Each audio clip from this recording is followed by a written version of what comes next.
Good morning, everyone. Welcome to Snap Judgments. This is Randy, as always. Sorry again, a little bit of a late start this morning. I had a late cancellation, and I just kind of had to make some adjustments on the fly. But I wanted to start off today. Just a little shout out to the channel here. This was from this week, a couple days ago. The channel is 11 years old officially. Now, I have not been podcasting for 11 years. I've been doing this podcast since January, about 3 months now. I didn't have it all figured out, but I ended up starting the channel 11 years ago because a friend of mine had died, and I was making a tribute for his not wake, but like kind of a celebration of life. We were doing a fundraiser essentially for his family to help with costs and so forth at the bar that we worked at together. And so I used YouTube to make the thing. So that's why it's 11 years old. Despite the fact I've only been podcasting for 3 months, it's still kind of a nifty milestone, I guess. Um, Look, I want to start talking about. We're going to go a little bit outside of football here for a moment, um, because my old friend Charles Rosa is fighting this weekend. Um, Now he is a mixed martial art fighter, UFC, CES, a couple different organizations that he's fought with. He won the title with CES. Um, hey, good morning, Mike. Yeah, he won the CES MMA title. He is 18-8. He's 39 years old. 18-8. He's a lightweight. He was a featherweight at one point in time. Now he's fighting at about 170. He's on a 4-match win streak. Again, he's a little guy, so 5'9", 69-inch reach, or 69 centimeter, 69-inch reach. About 170, fights for American Combat Team, I think it's called, but it says American Combat Gym there on the site. And he fights out of Boynton Beach. He is from Peabody. I knew him because he was my neighbor. He went to Johnson and Wales. He's a chef. He was my neighbor right here in right off Narragansett Boulevard here in Providence. Probably about 20 years ago now, give or take. Good dude. We got along real well. I didn't know that he was like kind of gonna get into fighting, and like he'll talk about his story because I'm gonna have him on here probably in a week or two. But I was initially gonna have him on post draft, like in the summer when it kind of slows down draft wise and football news wise, but I wasn't aware that he was gonna be fighting. Um, so now, like in the past couple weeks, I've seen his training posts and so forth, and I don't like to kind of like interrupt that training process. Like it's like focus on your thing, do your thing, you know, go out, kick this dude's ass, and then we'll chat later. Like that's my feeling about it. So uh, I reached out to him just like good luck in your fight, and let's talk after, and we're gonna set something up. But yeah, he'll. Hey, Lisa. You needed to refresh your coffee. Um, but yeah. So anyway, Charles has a fight this weekend. It's April 10th, Friday. I'm not sure what time it is, and it doesn't say here on the flyer, but it's on YouTube for free. So if you go to Game Bread, and it's like Game Bread Fight Championships. Oh, me talking. Oh, gotcha. Um, but it's like Game Bread Fight Championships or something like that. But if you just put in Game Bread, it'll come up. And that so the whole fight is streaming live on YouTube for free Friday night. So strongly encourage you to check that out. Charles Rose is a good kid. He goes, or a good guy, I guess. He goes by Charles Boston Strong Rosa. And I know his brother, I think younger brother, Lucas, also fights in the UFC. So here's another shot for him. That's when he was a featherweight. Um, and then we've got him here. Um, so yeah, 18-8 record. He's been fighting for a while now, maybe about 12, 15 years. And again, like he'll get into his story about kind of like how he ended up fighting. He had just kind of like a life altering like change, I guess, in kind of like his priorities and so forth. So, I don't want to talk too much about kind of like other people's business. I kind of let them talk about their own thing. But he's got a good story, and he's a good dude. And definitely, if you're not doing anything Friday, you're looking for something good to watch. Uh, Tune in, watch Charles Rosa kick this guy's ass. Um, it's going to be a bare knuckle MMA fight, so that's interesting. I saw some clips, and those that they get bloody.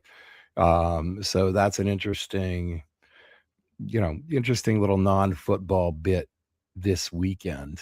Um, so I'm definitely going to be watching it. I'll be cheering for him. Again, he'll be on a future episode here, and we'll talk about him and his career and kind of all of that. So, um, now let's make a quick turn back in. I don't know if you guys were here when I said this at the very, very start, but the channel is 11 years old today, officially, and not today. It's like 3 days ago. It was definitely over the weekend. I don't remember what day specifically, but it was officially 11 years old. So look, news this morning that the Patriots are going to be letting Marte Mapu go. Now, they have him listed as a linebacker right now. Throughout his career, he's played linebacker and safety. He's kind of floated between the two.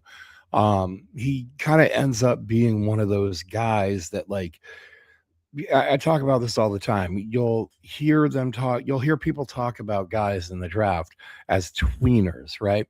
And typically you mean either an edge linebacker combo or linebacker safety combo, or maybe a cornerback safety combo. But even then, usually then you'll hear like it'll just be like defensive back. Um, Safety linebacker is more like a tweener type, linebacker edge, kind of a tweener type. And sometimes tweener can mean you can play multiple positions and open up a lot of things for the defense, rather, right? So, like Nicky Manwari in Seattle is a great example of that. He's a guy who kind of plays almost like a linebacker safety type of role, and he makes it work very well, right? But then you have guys on the other side of that you call them tweener, and what it really means is they don't have a home at all. And the NFL can be a league of specialists, right? It's not a jack of all trades type of thing.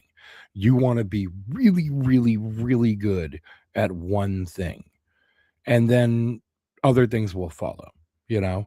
Um, so, like, if like rather not other things will follow, but like if you can be really great at one thing, then maybe you can be good enough at other things and so forth, but it's not a jack of all trades type of league typically. There are a few exceptions, as with every single rule in the history of rules. Um, but with Marte Mapu, clearly it didn't really work out great. He was a special teams contributor. Um, Third round pick in 2023, as you can see right there. He would have been due 1.5 million this year. He's been a guy he's been on the field a bit. He's had some tackles. The 3 forced fumbles in 2024, that was really kind of like the highlight of his stat sheet. Um, an interception each year. He gets around, he does some things, but he's not like a high impact player. When you look at his snap counts here over the years, last year, 58% on special teams, only 12% on defense. So, yeah, he's a special teams contributor. You're going to have to replace him there. I believe he played primarily as like a personal protector on a special team. So you're definitely going to have to replace him there, but you can find those guys. And you see how the position changed from administration to administration, I guess, because 2023 would have been under Belichick, 2024 would have been under Mayo, 2025 under Vrabel. So 3 different coaches, 3 different position assignments. I mean, 2 different, but they changed back and forth. Um, and he just really couldn't find a home. Um, you do see in 2024, I mean, he played a ton of defensive snaps, 72% of the defensive snaps. So it's like they gave him a run. They ended up finding more use for him on special teams this year, but it's just not, you can find those guys, right? And they have been looking at a number of both linebacker and safety prospects in the draft. So I thought it'd be interesting to take a look at some of the guys that they have talked to, that they've expressed kind of like additional interest in. Or, well, again, we've talked about the visits, right? So sometimes it's like they're trying to answer questions, okay? Trying to answer personality questions, trying to answer medical questions.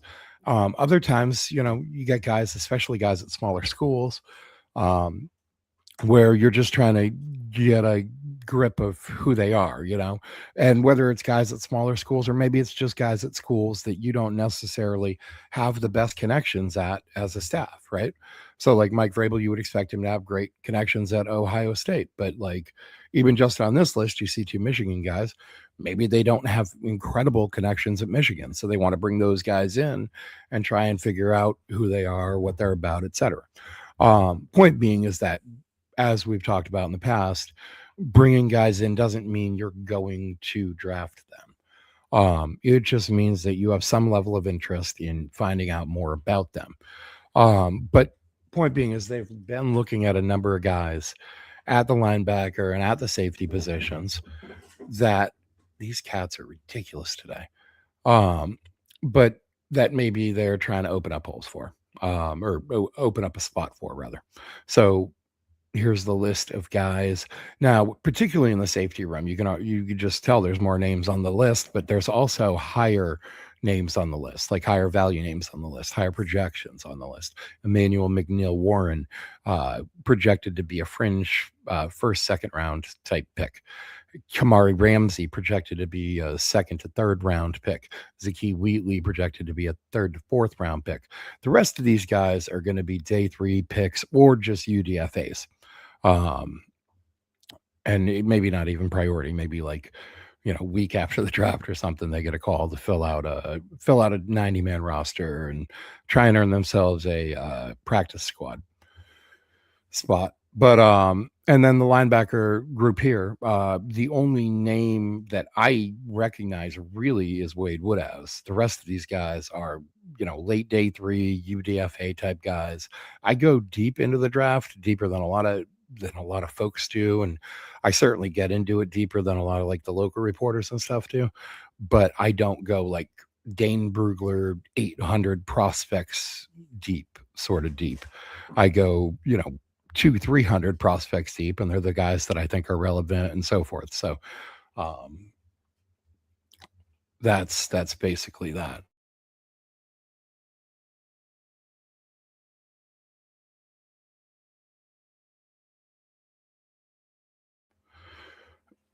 Okay, apparently I need to take a break because my dog needs to go out right this second. He's up against me, pawing at me, and so forth.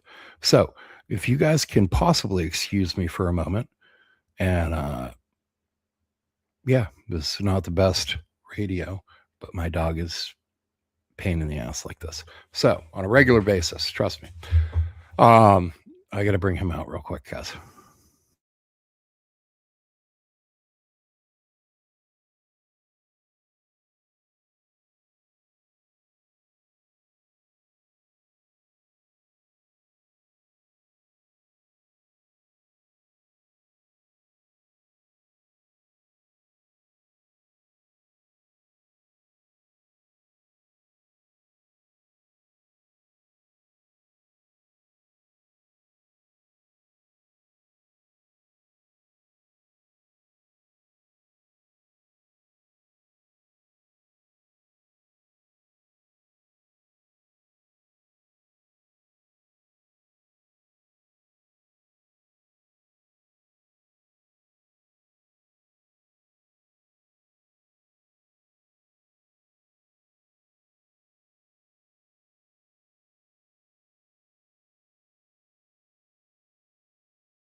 All right. Sorry about that, guys. That was apparently an emergency situation. So I am back. I ran up the stairs. All right. So yeah, they're looking clearly at options, linebackers, safety prospects. These guys being like kind of late day three UDFA type prospects kind of leans into, they're trying to replace that special team snaps, the special teams production, that sort of thing. That's what I read into it anyway. All right.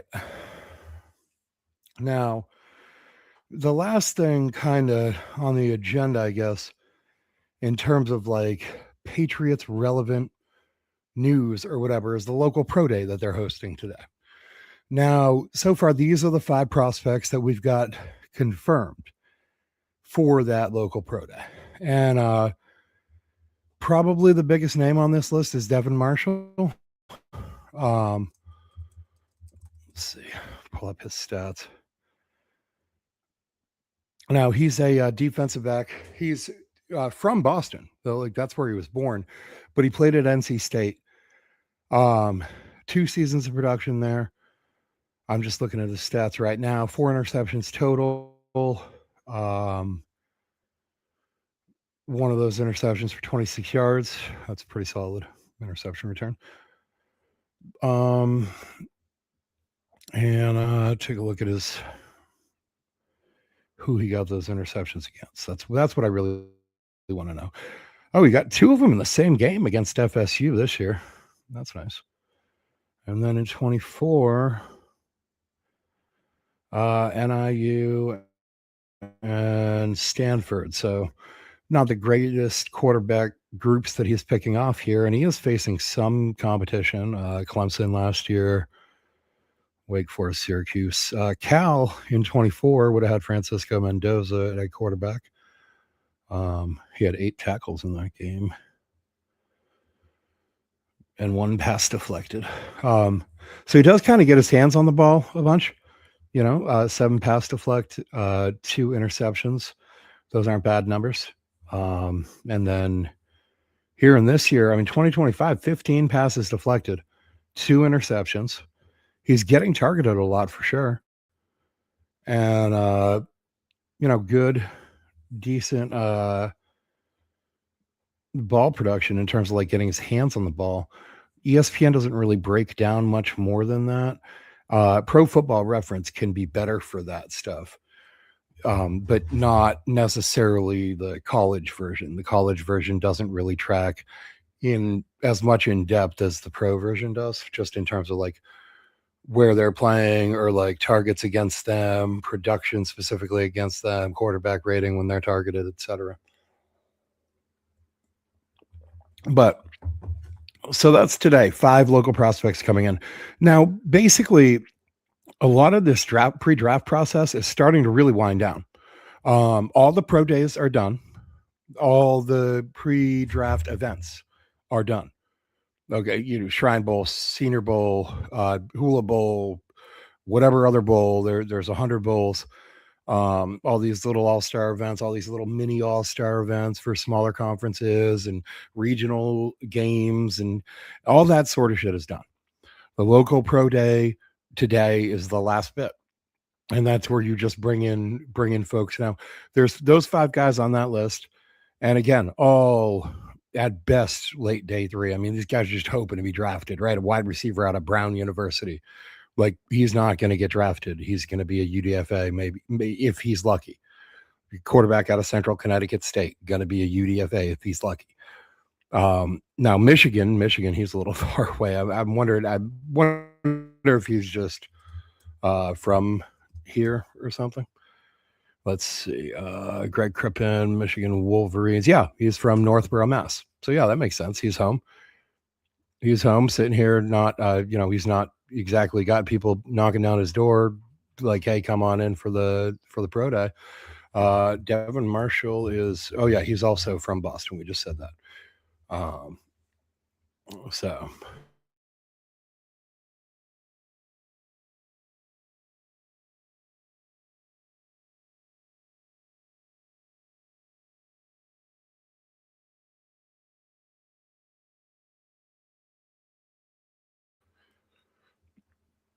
Cody is now about to have a coronary because the cats are playing.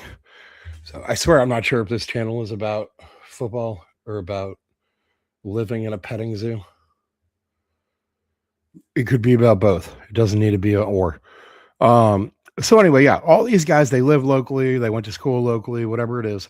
And they're just trying to get their shot in the NFL. And then hopefully they make a practice squad. Maybe they get drafted. Probably not for most of them. Devin Marshall might get drafted. He's really the most likely player on this group to get drafted. Some other local schools will probably get their guys in: BC, Providence, URI, schools like that have guys that play football and they're graduating and they're not really on the circuit right now. They weren't invited to the combine. They didn't, whatever. So we'll see kind of like what comes of that. And so here for the next part of this, now I'm getting into, I've been watching a lot of film lately, and what I've been doing is I've been learning how to use my the software on my computer. I'm a little bit of an old person when it comes to technology sometimes, and several other things. If you ask my girlfriend, I'm basically just an old guy at this point. But I have been working on like clipping videos and stuff and trying to put together highlights and whatnot.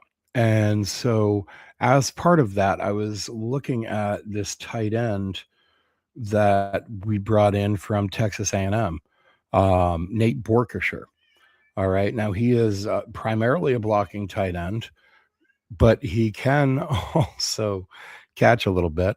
And I thought that, again, this little bit being a kind of late planned episode, I was like, it'd be cool if we could just kind of like take a look at some of these highlights and talk about what he might bring to the team. Now, this guy's probably round 5, 6, maybe even 7 projection. So you're not going to have to use, like some high draft capital on him or any of that. And I think that you'll see that he brings a number of different things. Now, I talked about his blocking, and we're going to see that. But let's start with a couple of nice catches here. It took a second to load up on mine, but you'll see right here. Not a bad little catch and run there. He gets the job done. It's nothing spectacular, but it's reliable enough, and he's kind of making a little bit of a catch here. Not really so much in traffic, but he's got guys around him, right? There he is. So there was that. And then this one is more in traffic. Right here. Now, this is to end off the game against Miami in the playoffs, I believe. So this is, high pressure situation. Keontae Scott right there on him. And he makes the catch in traffic, goes down, plenty of contact on that. He definitely could have dropped it. So this is a guy, he's known for his blocking, and you're going to see why in a minute, but he can catch. Okay. So don't let him get completely written off as, well, he can only block, and it's important because you've got, it's harder to find tight ends that can contribute on both, in both phases of the offense. And when you do, it can really kind of open some things up. And especially if you don't have to use like high draft capital to do that. Okay. Like somebody this year is going to draft Kenyon Sadiq. He's a first round draft target. You use high draft capital on him. He'll probably be able to chip in a little tiny bit in their blocking game, but he's primarily a receiver. So when he's on the field, it's like you don't have to worry about certain things, right? And you can kind of tell certain things are going to happen. Like he's probably going to be involved in the passing game. Whereas other tight ends, if they're on the field, you assume they're going to be blocking because they're not much in the receiving game. I go back to last year with Jackson Hawes. He was a guy I was a big fan of out of Georgia Tech. Great blocker, but I thought he could do enough in the passing game to justify being picked. And he proved to be really, really good for the Bills this year. Really open up some things. They were running 2 and 3 tight end sets all the time, and to be able like, despite the fact they kind of fell a little bit short because they didn't have enough passing game weapons. Hold on.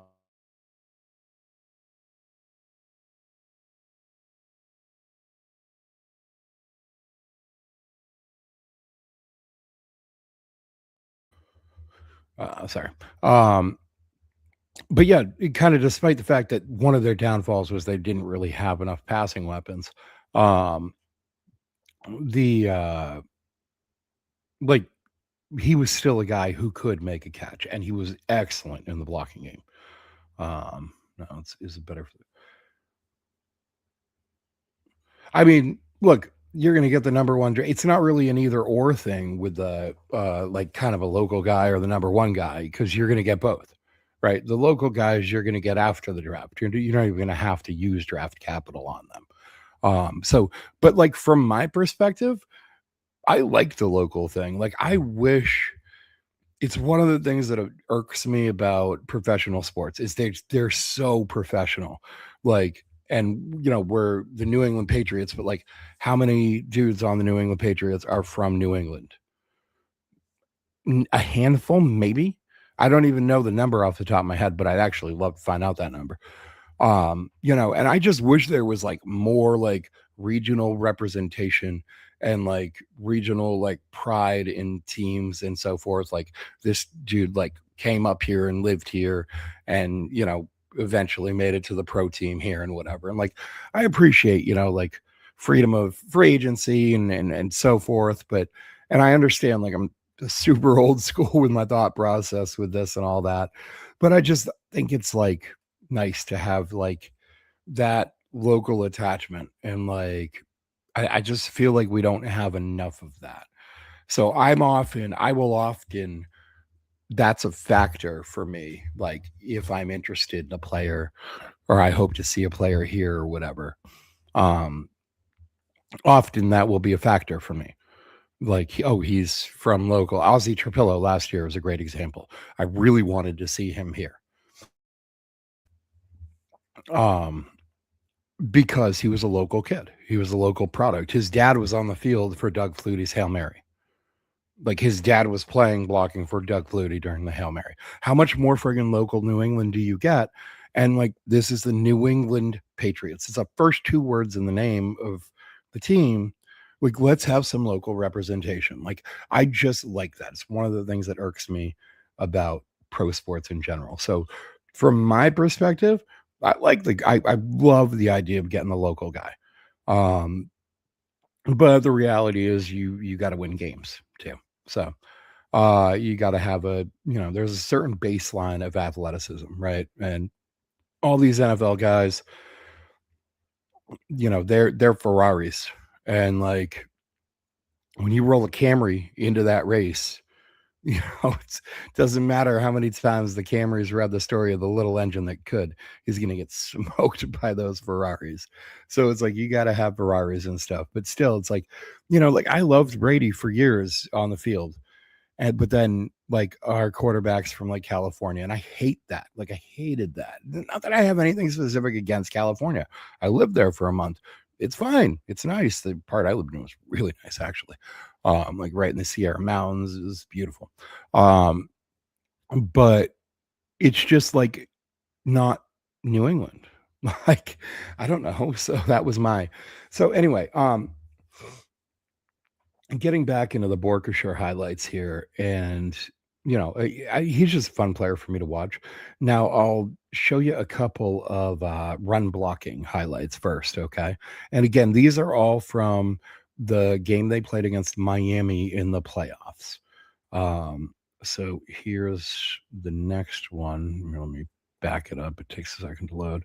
You see him right there, number 87, coming, boom, and just opening up that hole for the running back. I mean, it's really good stuff there. Let's play that back again. You see him there in motion, and boom, just gets up to that second level, puts that linebacker back, and opens up that hole for the running back. Okay, that's good stuff in the run blocking game for a tight end.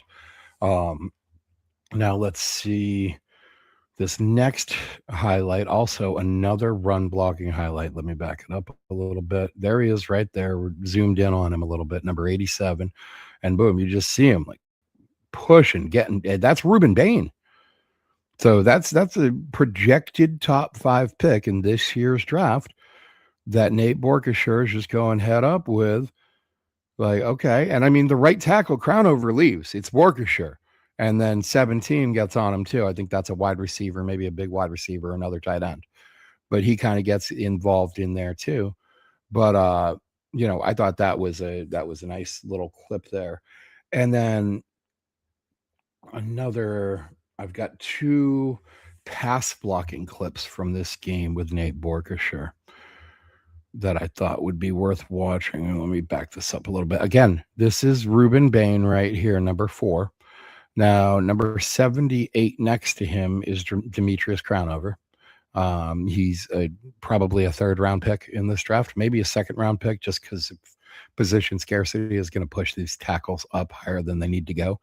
And then Nate Borkashire right here, number 87. He's the tight end on this play. And you'll see this is a passing play. Borkashire right here against Reuben Bain, number 4, one-on-one. Okay. Tight end against the number, a number, probably the top edge that's going to be taken in this class. And look, does he stop him cold in his tracks? No, but he's a tight end. He does a good enough job. All right. That's a good enough job against what is going to be a top 5 pick in this class. Excellent pass blocking work that he's putting in here. Let's get on to this next pass blocking highlight that I've got for him. All right, let me back it up. And now here we go again against Reuben Bain. You see Reuben Bain lined up in a wide 9. I mean, he's really wide too. All right. You're right over the tight end is typically where you'd see wide for a D end, and maybe even on the outside shoulder of the tight end. Reuben Bain is about 4 yards outside of that. Okay. Way wide. I mean, so wide the camera doesn't have him at first. Okay. But he's way out there. Borkashire's set up, ready to pass block. And I mean, he's going to be one-on-one with Bain at this point in time because Bain is so far out there. Boom, there he is. Now, again, it's not a long pass block. It's not super involved pass block or any of that. He doesn't buy the quarterback, 10 seconds to hang out there, but it's good enough. You've got a tight end in there blocking against what you expect to be, top 5 pick in this draft. So here's a couple more. I've got a number of highlights from Akeem Mesidor in this game. And Akeem Mesidor is a guy that we're definitely interested in. Let's see. Miss Bain, Crownover. I've got a few Crownover on the screen block. He's a big guy to get out there. I've got one of Keontae Scott. Actually, this one's a fun one. This is off not what I was planning, but watch Keontae Scott just blow up this screen here. You can't even see Keontae Scott. Oh, boom, there you go. Yep, you didn't fool him at all. That was, like I said, that was a fun one. Here, we'll do it one more time here. Quick fake screen. Bam, got him. Done. Again, just a fun little play to watch there for me. All right, let's see. Let me pull out some of these Akeem Mesidor highlights. Let's take a look at some of these real quick because Mesidor is definitely a potential guy for us. Now, Crownover went out at some point in this game, so some of these reps are going to be against a backup offensive tackle. And I mean, look, once Crownover went out, not that Crownover is, all that. But once Crownover went out, dude, Mesidor really kind of started beating up on the on the backup offensive tackle. So I didn't take all the highlights from that because it would have been the whole game. He was having his way with that backup though.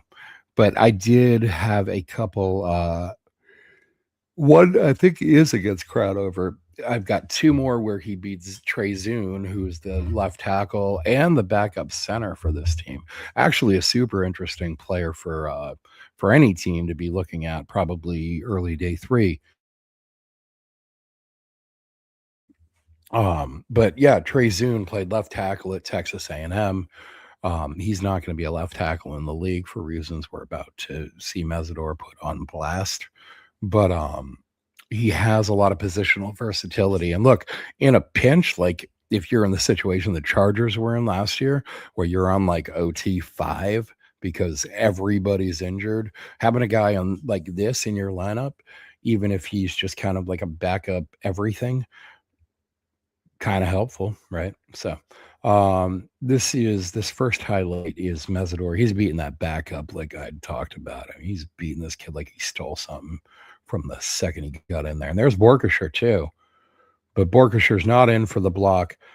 I mean, look, he gets his hands right on him. He creates that immediate pressure, and it's quick pressure, right? It's not. I mean, like you can count it out. There's ready, snap, and one, two, three, not even 3 seconds. And this guy's out of the pocket under pressure, just being chased.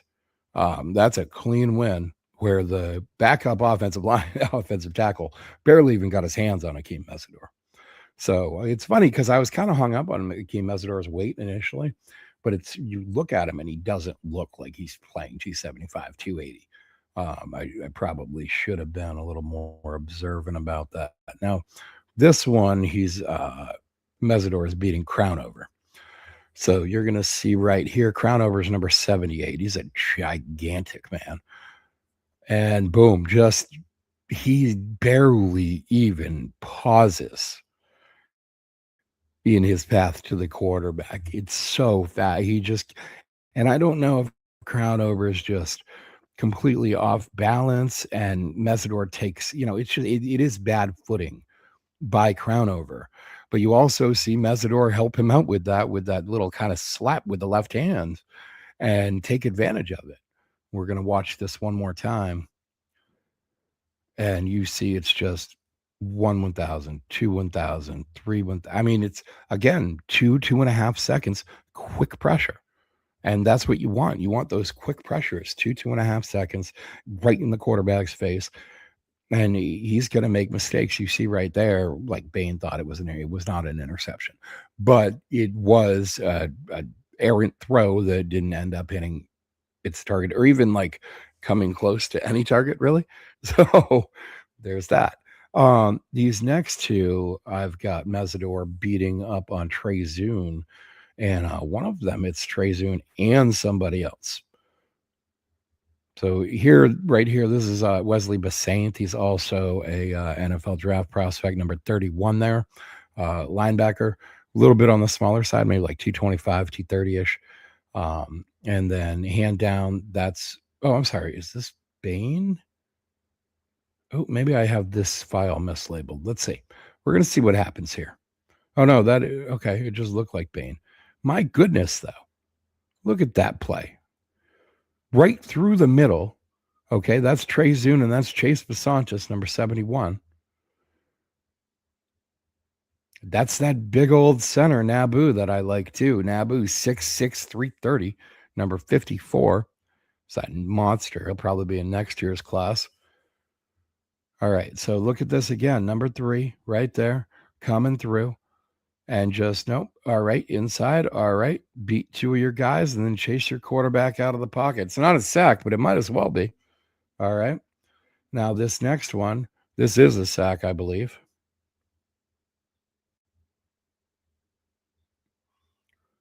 Look at that power, okay? You see that power where he just hits Zune hard and just moves him back, just unloads into him, moves him back, disengages, rips right past him at the quarterback. All right. Excellent, excellent play. If Akeem Mesidor wasn't 37 years old, he'd be a no-brainer first round pick. He's not really 37. He's 25 though. So in NFL years, he might as well be 37. But he is not actually 37. But you could see right there. I mean, you can see the pass rush in this guy. Let's see if I've got something else here. Pete Soon, pressure versus the backup again. This is okay. There are actually five more highlights I have of Mesidor from this game.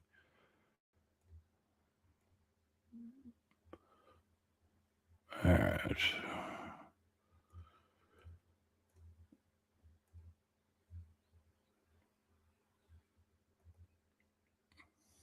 And they're not all gonna be sacks. They're not all even gonna be quarterback pressures or quarterback rushes.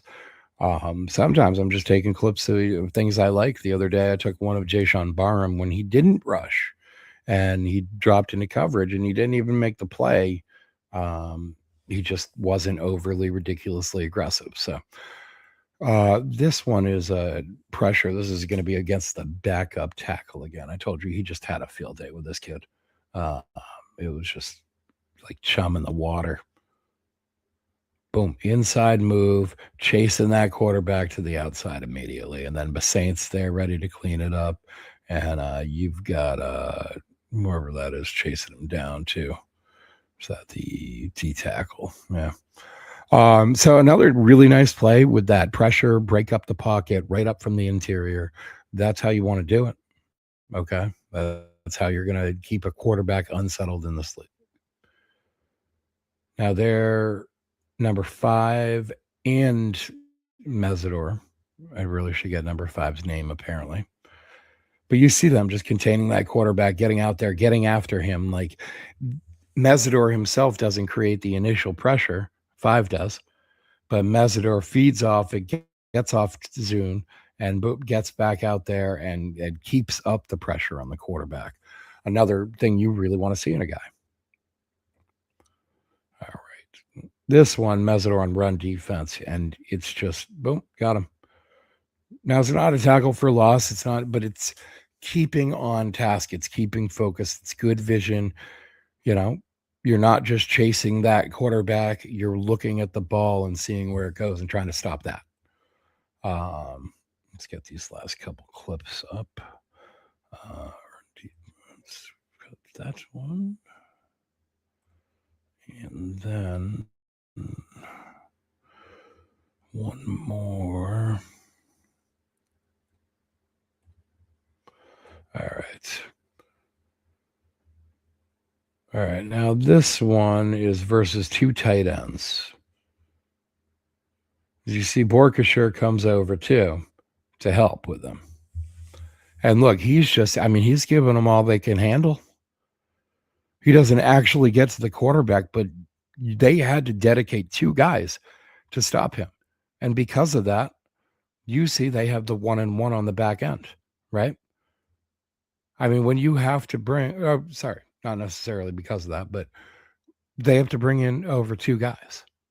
All right. And that creates matchup problems across the field.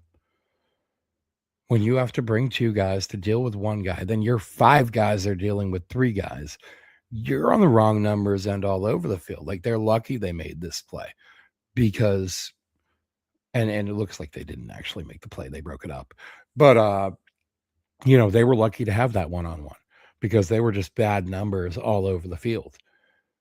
Starting from 2-on-1 against Mesidor, then the rest of the offensive line's 5-on-3. There's that's all your guys. That's 8 of your guys. Your quarterback's 9. You only have 2 receiving options left, really. So let's see. This last highlight, it says Mesidor against Crownover. Hopefully I've got this labeled correctly. Oh yeah, a little bit late start there, but you see him coming off the right there. And I mean, again, he is giving Crownover everything that man can handle. Crownover gets a little bit of a hold there too, it looked like. There's some truth to the fact that there is holding on every single play. It's just whether it gets called or not, whether it's blatant enough, etc. But Crownover is a gigantic man. He's much bigger than Akeem Mesidor. And Akeem Mesidor just slipping around him, almost getting at that quarterback, creating a little bit of pressure. Doing his job. Like that's what he's supposed to be doing. That's the sort of thing that you want to see. Let's see. I've got a few more clips from this game I could show you guys. Actually, here's this kid. Now this is the center from Texas A&M. This is gonna be for next year's draft. I'm just kind of a sicko. So you watch but right here, number 54. Look at that beast right there. He picks up Ruben Bain and just stalks him cold in his tracks. Just knocks him right back. Just boom, got him. Boom.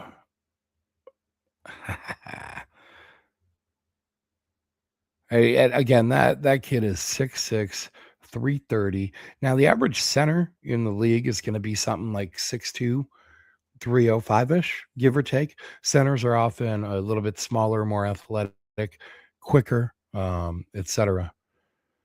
Let's see. Here's a fun one with Bain beating Crownover. Just gotta let these things load in here. Right here, you see 4. And I mean, he just pushes him back until he's too deep.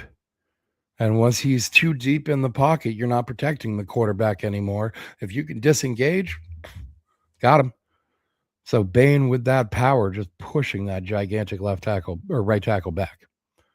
All right, let's see. I saw one other one in here. Oh, here's a Crownover versus Mesidor. Let's show one where Crownover doesn't get absolutely dump trucked by somebody or worked by somebody or whatever it is. Right there. See, puts Mesidor on the ground there. So he gets his. That kick out, gets his hands on him, keeps him deep outside and stays in front of him between him and the quarterback. So it's like that last play that we watched with him and Bain, he didn't quite do that. Okay. And Crownover is another guy who we might think about targeting like late day 2. If we don't go offensive tackle in the first round. Crownover is kind of part of that next tier that you could target. So somebody that you might want to keep an eye on for the Patriots. And again, you can see how he was able to handle this in a way that he wasn't able to handle that Bain situation, right? He keeps himself moving sideways. He keeps himself in front of him. He keeps his hands on him. He puts him on the ground. Just textbook pass blocking from him right there. Here's another nice play from Crownover that I liked. And this is him kind of running out on a screen block. And look, he's a big man. You want to see this kind of mobility? All right here, number 78. Look at him get out there, get off screen even. He's right there. I mean, look, it's not a huge play, but it picks up yardage, and Crownover is a big part of that in that play, okay? Watch it one more time. Number 78 going out the right and making that block room right there on Mesidor, okay? Takes Mesidor out of the play. Now, let's see if there was, I think there might have been, that is a fun one too. All right, we'll do one more highlight here. Now this is Casey Concepcion. And what you're going to see here is he gets the handoff. And I mean, he's so quick. He just leaves Ruben Bain flat-footed. Bain's got no friggin' clue what's happening. Watch this. He comes in untouched pretty much and just no idea what's going on. There goes Casey Concepcion. Definitely an interesting player. I don't think that I want to take him in the first round, but an interesting player. Look, that's going to do it for the day, guys. I appreciate you guys tuning in. I know this is a little bit late, impromptu kind of thrown together. Hopefully, it still came across as a good quality show. Definitely check out this fight on Friday night. We'll talk about it a few times this week. And again, we'll have Charles Rosa in um, on the show at some point in the relatively near future and talk about this fight and more, his career and so forth. Hopefully, he'll be 19-8 coming out of this fight, but he's 18-8 going into it. New England kid from Peabody, Mass. Make sure you show him some support. Um, Watch that fight if you're looking for something to do. If that's your sort of thing, then definitely check it out. It is free on YouTube, accessible anywhere you can watch YouTube. No reason to not watch it. Go check out Charles fighting Soho. And look, come on back tomorrow, 9 a.m., back at my regularly scheduled time. I actually don't have many guests scheduled this week, so it'll just be me again tomorrow. But we're going to talk about some draft stuff probably. Maybe we'll get a little bit into some more Rosa stuff. And, whatever Patriots and NFL relevant news pops between now and then, we'll cover it if it's relevant. If it's not, then we'll let the mainstream sports radio cover it. That's for them. We only talk about the shit that matters. Come on back to Snap Judgments tomorrow, 9 a.m. We'll be here, about an hour show. And by we, I mean me and you guys, hopefully. And until then, have a great day. Thanks for coming. And look, I always forget this. Like, subscribe, share, tell your friends, etc. Thank you. Really appreciate it. It helps the channel grow. And I love getting new subscribers. It makes my day. Have a great day, guys. See you next